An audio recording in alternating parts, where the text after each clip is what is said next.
hello, hello, and welcome one and all to Two Girls in a Pod, life's journey and everything in between. This is Sharon. I'm Christy. Hello, everybody. Hope everybody is having a really great day today. Our podcast today is on setting boundaries using effective communication. And one of the reasons we thought to talk about this is because when we start to set boundaries, there's a lot of people who just absolutely hate boundaries. And I get it, to some degree. Boundaries might make somebody feel like they're being shut off or cut off from somebody's life, there's a multitude of reasoning for that. But what we want to talk about today is the importance of boundaries, and that boundaries are about the person who's making the boundary. It's not about trying to do something against somebody else or anything like that. It truly is about saying, this is where I'm at in my space at this moment, and this is all I can give, or this is all I can take. This is all that I can handle in this moment. So it's about, how do we do that? And people will say, well, once again, if I set a boundary, then I'm afraid if I tell people, well, I won't do this or I won't do that or say no, that they're going to think I'm being mean. Once again, we have to remember that's about them. That's not about, if the intent is not to be mean and you know that's not your intent, then, and you know it's just about you, then you have to focus on the you piece of that, then have that conversation later. This has been quite a day for Christy and I. We've actually had a day of a lot of communication, and just talking about where people are at and why boundaries are important and what is boundaries for you? What is the relevance to you? Well, I've been learning the importance of boundaries. I think that's just normal with everybody. As you go along, you learn what you can accept and what you can't.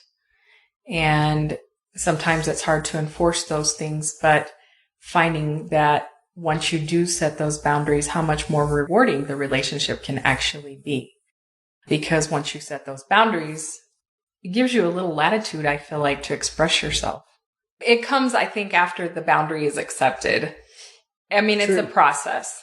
You set that boundary at first, there are people that will come up against that and not be okay with it. And you have to use your communication skills in those moments. But once that boundary is established and you're able to see what becomes of that, you find it's very rewarding for yourself, but also for what that relationship looks like. Did you feel before that if you set a boundary, did you feel like that people were going to be upset with you or feel like you didn't care? Or did you feel like you were doing something against them? Absolutely, because, as you said, there are a lot of people that don't like boundaries, and some of them will just be upfront and tell you that I don't like boundaries. Well, a lot of people don't, but what you find is, like I said, it becomes so rewarding for you once you are able to do that. You figure out the importance of it. And I think separating that out too and realizing the boundary is truly about you and where you're at in your space at that time. And then it becomes, how do we articulate that to the person that we're talking to? How do we help them to understand that when I'm setting a boundary, it's not about hurting you. There's no intent. But then that goes back to that thing of, we've talked in the previous episodes about people taking things personally. When somebody is setting a boundary, it's not about the other person, and it's not about the other person taking it personally. In those relationships, when we're able to set boundaries and we're able to do that for ourselves, what our hope is that the person we're setting a boundary with, if they're important in our life, that they understand it's about our happiness. It's about what's relevant and what's important to us at that moment. It's not about the actual relationship. And I think that is sometimes a very difficult thing for people to not take personally, because if you sit there and you say to that person, you know what, I'm going to have to take a moment away from whatever that relationship is because I need to work on me, or I need to work on my family, or whatever that is, my job, it could be anything. And they go to that place of feeling like you're deserting them or stuff. sitting down and explaining, oh my gosh, you're so important to me. I want to keep this relationship, but right now this is all about me and what I need to do, and trying to do that, but remembering to stop and think, what is the most relevant thing that that person that I care about really needs to know? And sometimes it's a job. Sometimes it's not just in relationships, your personal relationships like that, but sometimes it can be in a job, in a group, the list goes on of the type of commitments that we have in our lives, and how sometimes we can overcommit, and then we overcommit, and then it's like, now I've got to kind of try to rein it back in, but I don't know how to do that in a way that I'm not going to be hurtful to somebody. And I think that it's really having those conversations and figuring out how to do it and still keep that piece of you that's relevant and important, and not getting lost in it and then saying, oh no, this isn't important, okay, that's okay. I'm not going to do it because it's not that important, or we kind of back away from it and we shy away from it. And then we lose ourselves once again. And especially if you're met with some adversity for it, if that person is not willing to accept it. And I think that that's part of one of the main fears with setting a boundary is that person going to accept this is where I am? And if they don't, what does that mean for that relationship? I agree. And, even for me, I used to work on Saturdays. So I used to work Tuesday through Saturday, and then it got to be a lot. And then I found I was working a lot. And I found, this is 20 years into doing this. And I thought, I don't really want to work Saturdays anymore, to be able to enjoy the things that happen on Saturdays that I never got to know, the farmer's market. That was a big thing for me. I never got to go to the farmer's market. And I would sit and talk to Christy about that. And then, a client would say, well, I can only be seen on Saturday. And I had like this internal struggle with that. So Christy and I sat down and we talked about it. And then I had to remember that this was about me. This was about our relationship. This was about all the things we wanted to do and explore that we weren't able to do. And realizing it didn't make me a less effective therapist or make it to where, because I always give people the option, so I increased my hour by an hour during the weekdays in order to accommodate people, to make sure that I was still meeting the needs of those people. But at the same time, realizing that setting up that boundary and telling people, no, I can't do this any longer, was about me and about my relationship. But I was just a little bit of a slow learner, wouldn't you say? Because it took me, 3 summers? About 3 summers to finally say, to kind of say, okay, yeah, I'm done with this. No, I want to do something different. And, once I did it, and we've done it now for a year or two. Probably 2. I find I'm really enjoying that time. It gives us time to do stuff like this podcast and to go hiking and to go meet up with friends. And okay, minus the COVID year, we don't get to count that because that just kind of screwed everybody up. But we had that first year where we had that opportunity to go and do things and explore. We had been here for like 4 years, and it wasn't until 2019 that we actually even went to Garden of the Gods and things like that, that they're not even very far from here. Those are the things that we will compromise, and we don't realize how much we compromise in not setting boundaries and in not communicating what our needs are in our relationships. And that's all boundaries are. Christy and I talked about this earlier today. She goes, well, what about parent-child relationships? And I said, those are really important because children actually get security with boundaries. When they know what is expected of them, they do much better. It's when we as adults go back and forth with the boundary, it's like, yeah, you can do this. No, you can't do this. And we do this. Then it just creates some confusion. But if we're consistent with the boundary, just as in adults, if we set a boundary with an adult and then it's like, no, every Sunday is off limits, that's our, and then we sit there and say, oh yeah, there's this exception and there's this, and or on and on to those people, then that boundary no longer has value.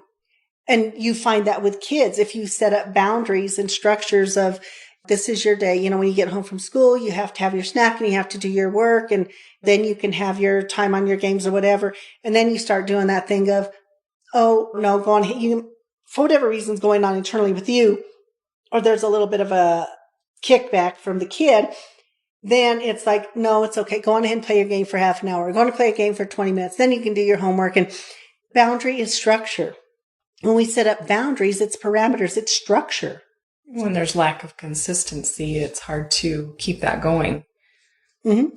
And I think that people will oscillate on that. I think that when we're setting up boundaries with people that we love and care about, we kind of go back and forth because then we might set being too harsh. Maybe we can change it a little bit and I mean, Christy and I go back and forth on this every once in a while in certain situations in our life. She'll be the strong one and I'll say, well, is that a little too harsh? Or if I'm the one being a little more about the boundary, she might say, well, maybe, but that's okay. We're still having that communication around it. And then at the end, we've actually done much, much better about keeping those boundaries. And what we have found is it's made for a much happier, healthier home for us. Don't you agree? Yeah. I think that, like you say, keeping that consistency, it starts to play out over time that just becomes what's normal. It's like creating that habit. Mm-hmm. Because you have that boundary. The other person knows what's expected. And that's why I say I think it can be so rewarding once you get to that place. It is hard, sometimes at first because you don't know what to expect from that person. But consistency is really a key thing. And sometimes it's, what does that boundary have to look like? Or is it too harsh of a boundary? And I always tell people, ask yourself, what is it that you're needing for you? And the thing is that we cannot continue to give to others out of our cup, so to speak, because once our cup is depleted, then we create another issue on the back burner. And sometimes our cup is depleted, not because the other person, but because of our lack of ability to say no and our lack of ability to set up those boundaries. But then we get frustrated and we blame the other person.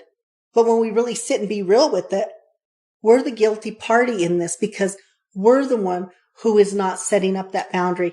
We're the one who's not saying, I need this time to fill my cup back up again. Because the more we do that, the more we can give to other relationships. But we have to first give a little to, we have to give enough to ourselves, I should say. Then it's kind of like if you picture that pebble going into the water, you're the pebble. But if you take care of yourself, then it grows and you got that ripple effect where then you can give a little more to your spouse, to your children, to your significant others, to whoever that family system is. And then from there, maybe you then go out to your job and then to your community. But you can't do that if you are depleted. And oftentimes I have found that people are depleted because of their inability to set up a boundary about what they need to fill that cup back up. And then it creates these issues. And we have boundaries even within our relationships. But people don't sit there and talk about that. It's kind of like when people get married, they don't talk about being parents.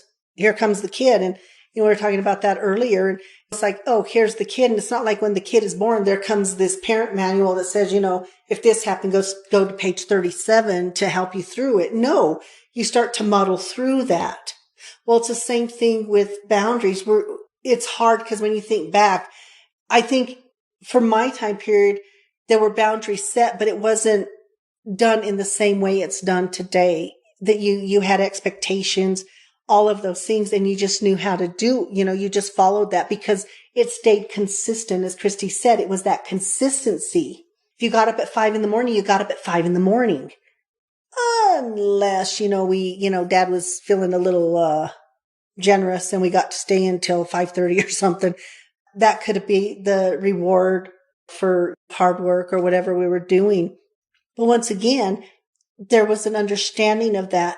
And, we fast forward today, and I think that we need more verbalization for those things because I think we're getting so many mixed messages sometimes. And I think in those mixed messages, that's where we start to have this breakdown. And that's where we start, I constantly hear from clients, friends, family, I'm tired. Well, why are you tired? You're now working, you're working 50 hours a week. You're working when you're not supposed to be working. It's everybody from clinicians to us as therapists and stuff like that. It's whether you're working at Walmart or whatever. Hey, somebody didn't show up for shift. Can you come in? You've worked 5 days in a row now, 6, 7. And I often hear that from my clients of how much they're working. And then they're always tired.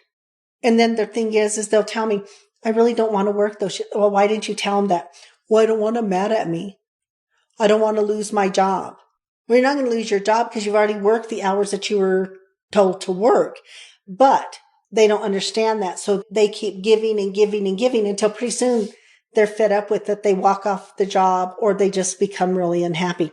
Once again, that's that lack of setting boundaries. That's that lack of saying, I tell people, I have my phone, but I let the clients I work with know I'm not a 24-hour service. These are my work hours. You can call and leave me a message and stuff. I will get back to you, but I will always gladly. But I found that before I was working a lot and I was tired a lot. I am much, much less tired now. I think that one of the key things about setting the boundary is that you have to give the focus to what it is you need. And that's where people lose it a lot of the time. I think so many people are so busy talking about what they don't want, and they're not giving the message clearly to the other person, this is what I do need.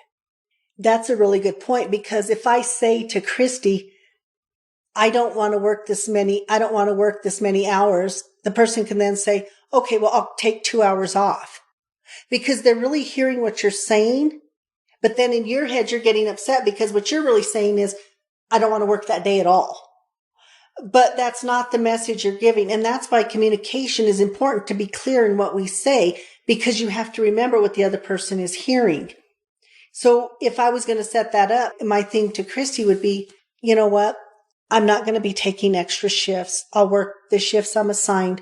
But for right now, at least for the next month, I'm not going to take any more extra shifts. Thanks for considering me and stuff, but that's where I'm at right now. But if I say, I feel like I'm working too many hours, that person's going to say, okay, I'll cut out 2 hours, because it's still less than you're working, but it's not really what you want. And so those are things that are important. Being clear in your message. But like Christy said, you have to be clear in what it is that you want and need in those moments. And I think that oftentimes we think we have the clarity. We think we're saying what we're saying in order to set up boundaries, but we're really not. And that's something I work a lot with when I'm working with clients. And whether it's couples or parent-child, is I listen to them when they're setting those up. I always love this too, because parents will have an expectation of a child, and setting up those boundaries of, we expect the boundaries or the thing in the home is that I'm not the one who's going to cater to you. So I'm expecting you to do some things in the home or those kind of things, so that you're not completely depleted as the parent. Okay. So you're creating this relationship. But I will often hear, even in we're talking about this communication, because it's all about communication, how the other person hears these messages. The parent in my office tells the child, will you please put the toys away? The child turns around and says, no. The parent gets upset at the child. I told you, and I says, no, you didn't. I said, you asked them, would you please put the toys away? That is a yes or no answer. Or a possible maybe, but it's yes or no. The parent goes, well, no, it's like implied. I says, you can't imply. And not just with children. We can't imply with adults. Christy's over here shaking her head like, no, you don't do that. What were you thinking? You can't do that, because the other person does not have a clear idea of what's expected of them if you never tell them. If you're always saying what you don't want, and it doesn't matter if it's child or adult or what. Mm-hmm. And I agree. And I think, I work a lot on that in communication, is that implied stuff, because what I may be implying may not be the same message that Christy hears. Well, and as much as I want you to take a hint, maybe you're not going to take a hint. Maybe you refuse to do that. So I have to put it plainly. And I don't know if it's that I don't want to take a hint. I think I might just be interpreting the hint differently. So I think that's what it is. But once again, all of this is about effective communication around how do we set up boundaries for ourselves? How do we tell those other people no? Who really likes to hear the word no? I don't. And oftentimes we want what we want when we want it. And I was working with a young lady on the autism spectrum, and she told me that one day. She goes, I just want it. And I said, you know what, honey, you and I are alike. And she kind of stopped and looked at me. She goes, what? I said, I'm like you. I want what I want when I want it. I says, but you know what? I don't always get what I want when I want it. I said, because there are other people who have boundaries around that.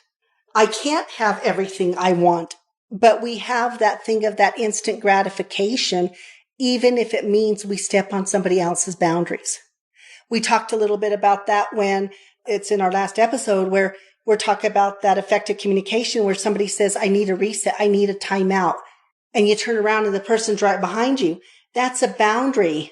When I say, I do not want to talk about this right now, that is a boundary. And clearly the other person's not hearing it is if I'm walking and the person's behind me and they're still talking. Well, no, we need to resolve this right now. And I get that a lot in couples therapy, and even sometimes parent-child. And it's like, no, that's a boundary. But the other person didn't hear it because the thing that's driving them is that thought process in their head. So they never listened with intention.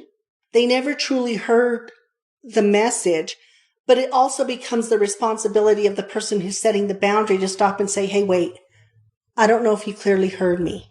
This is strong and hard boundary for me. Right now, I need 10 to 15 minutes where we're not talking so I can think about this. And I need you to hear this, and I need you to honor this. And most times boundaries bear repeating with people. There is some truth to that. And not that people are I don't think people are with intention sitting there trying to step on everybody's boundaries. I don't think that at all. But what I do think is happening sometimes is that once again, we are not listening with intention. We are not truly engaged in that conversation where I'm talking and I'm hearing, and I'm expecting the other person to hear what I'm saying. But at the same time, I'm expecting them to hear my message. It's a back and forth situation. But sometimes we're not having that. We're not listening with intention. We're not truly hearing the messages. And therefore, we're stepping on somebody's boundaries. And even sometimes with kids, they'll tell their parents, I don't want to talk about it. Well, we need to talk about it. Sometimes the reason they say that is because, like adults, they don't know what is wrong. They really have no idea. Sometimes it even takes you a minute to figure out what it is that, in order to set a boundary, what it is that you need. So you have to take that few minutes to say to yourself, to get clarity about what it is that you need to tell that person to make sure that they understand. And sometimes I agree with that. And sometimes we'll muddle through boundary setting too, because we think we have clarity and maybe that person does that, but it doesn't meet the need the way we thought it would. So then it's like, we have to pause, and it means we come back to him and say, I thought I wanted this, but that's really not what I want. It's more like this. That is what I'm needing or expecting. Because I think it does take, like you said, that a few moments sometimes, or maybe even longer than that, to really truly get that clarity. Because sometimes we think we know what we want. We set the boundary and that might happen. And then it doesn't, and it's like, no, that's not it. And so we have to go back and revisit it and try to figure out, as you said, Christy, get that clarity. Mm-hmm. What is it that I need? And, once again, it's how do we listen to those things? And this is something that I think we've gotten much better at. But once again, we've been together a little while. Early on, I think it kind of was weird because I think it was sometimes we did it really, really well. Then we would have moments where it wasn't as good. And you know what I mean? But I think the fact that we started out with such a strong friendship, even in friendships, we have unspoken boundaries that we don't even realize. It's kind of like knowing that when you were doing certain things, that was your time and you went and did that. I went and did my stuff. And it wasn't like you infringed upon those things. So I think there's like sometimes those unwritten things or untalked about things that just happen naturally in friendships and things like that. I think that is another thing that's super relevant and super important. I cannot believe this, because we told you this is very organic. our neighbor decides to mow their lawn right now. So we just went ahead and moved locations so that we didn't have that lawnmower going on in the backyard.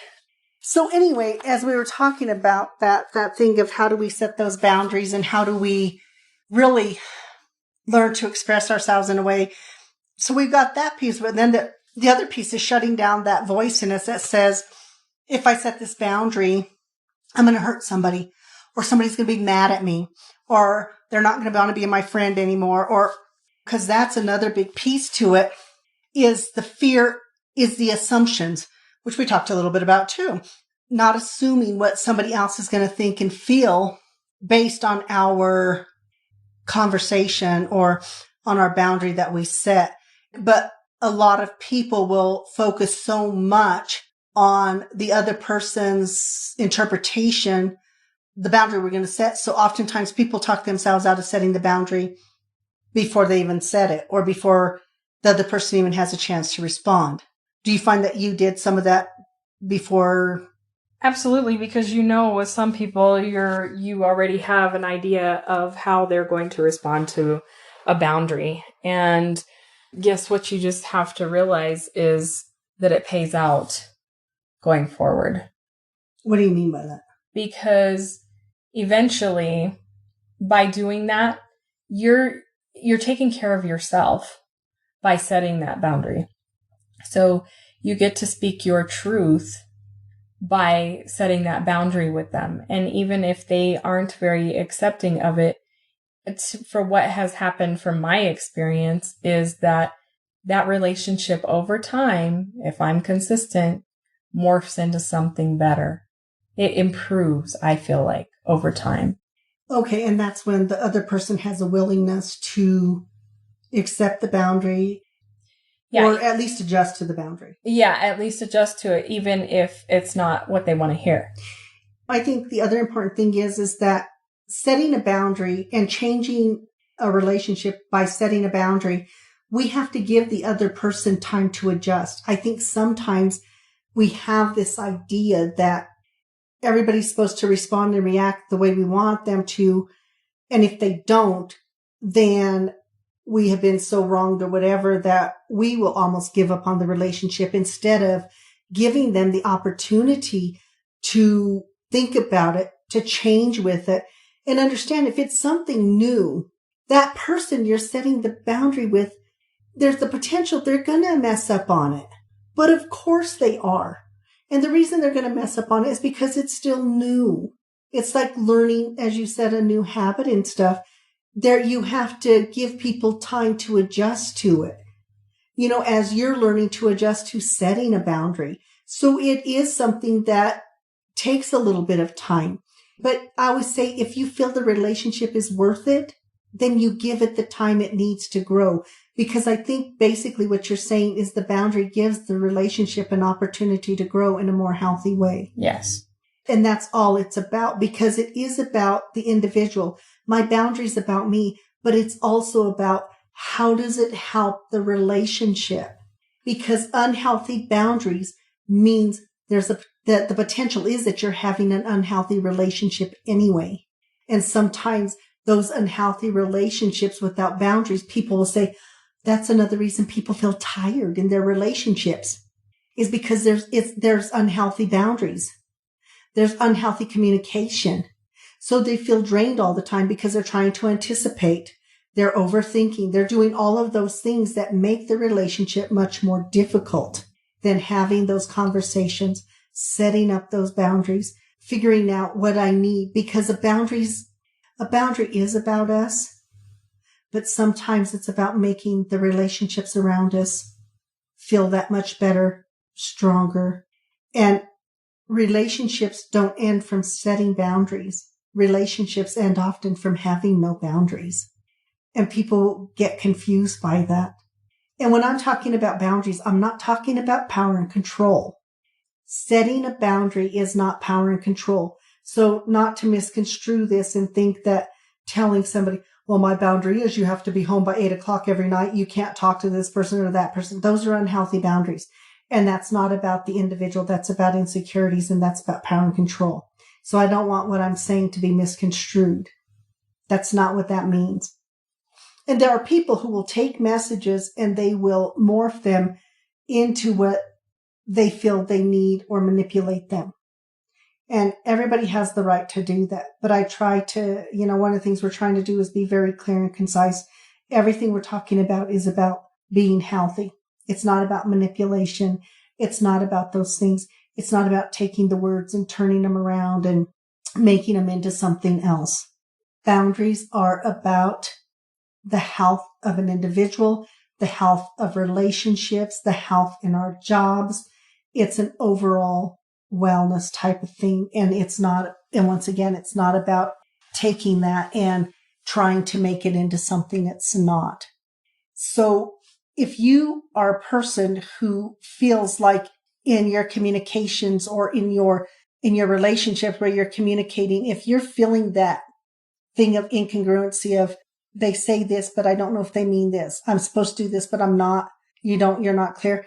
That's because there's not clear, concise boundaries and expectation within that relationship. And you'll feel it. You'll know it. You'll know that that's happening. Oftentimes, we talk about in marriages, when you get married, there's boundaries around that are implied, that are laws, that are, you can be religious or whatever. So you go into even a marriage with these boundaries that set up the structure of a marriage. Okay.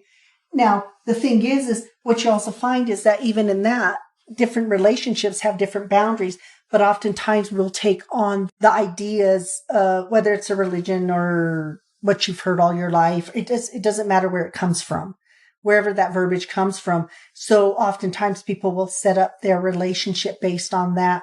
And then they can find out that they're unhappy with those boundaries because they may feel like they're being constrained or whatever it is. And one of the things I find is that oftentimes, a little more now, that people who even are in marriages and the boundaries for marriage are, of course, monogamy and those kind of things. And they'll come to me and they'll say, I struggle with this because I know this is the way, the structure of it, and these are the boundaries and parameters of the relationship, but it's not what I feel. I feel like I need more than that. Then my response becomes, then go talk to the person you're with and talk about, can they live with switching the boundaries, or can you live with staying within those boundaries? Because those are all just arbitrary boundaries that were made, and society has kind of said, okay, this is kind of the norm. But people get into those relationships and realize maybe it's not their norm.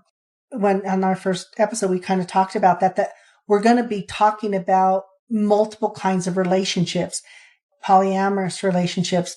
They have different sets of boundaries.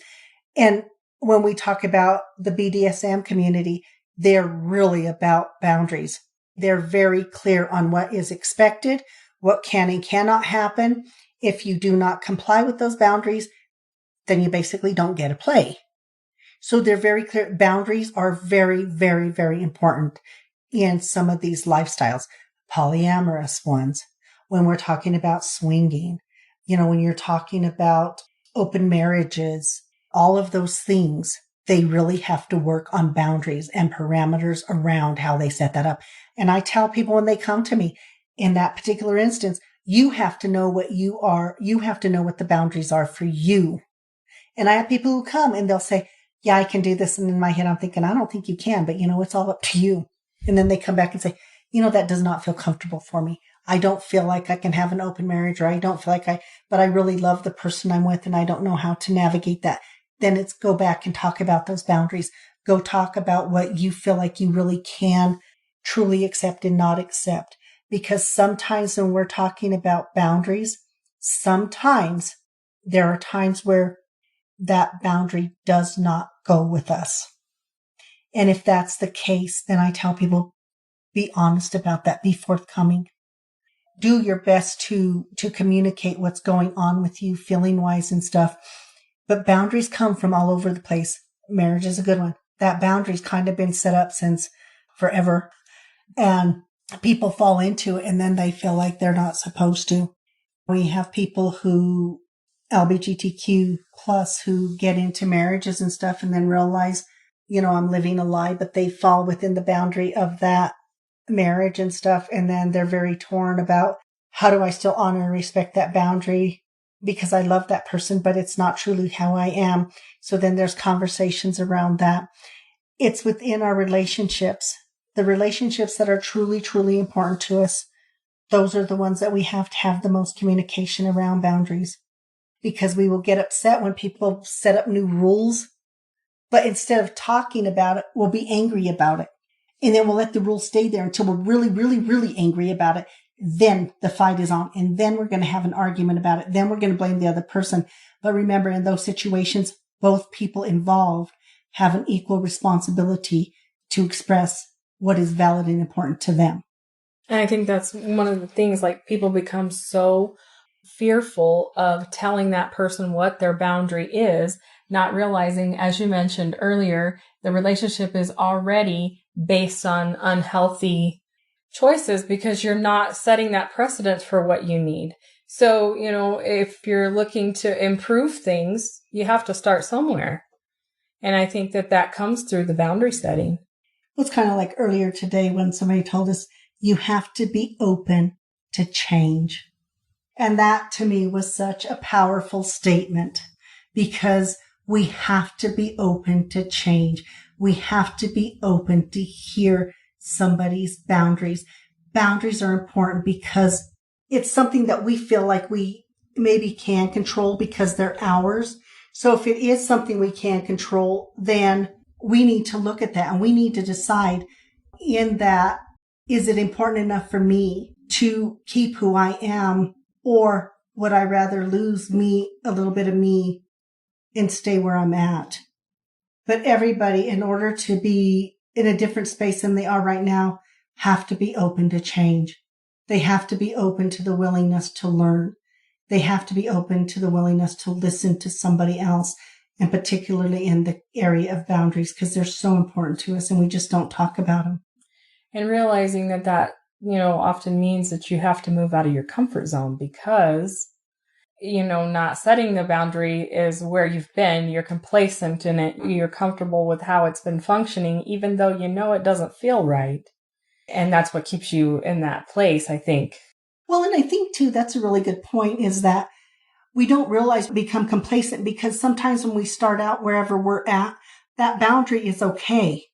But as we start to grow and evolve and look, have more of that internal journey where we're learning out about who we are, whatever, where we want to be, we realize that the boundary or the parameters that we were living in no longer work for us because we're not the same person. But in that complacency, I think, is where we start to blame others or feel stuck.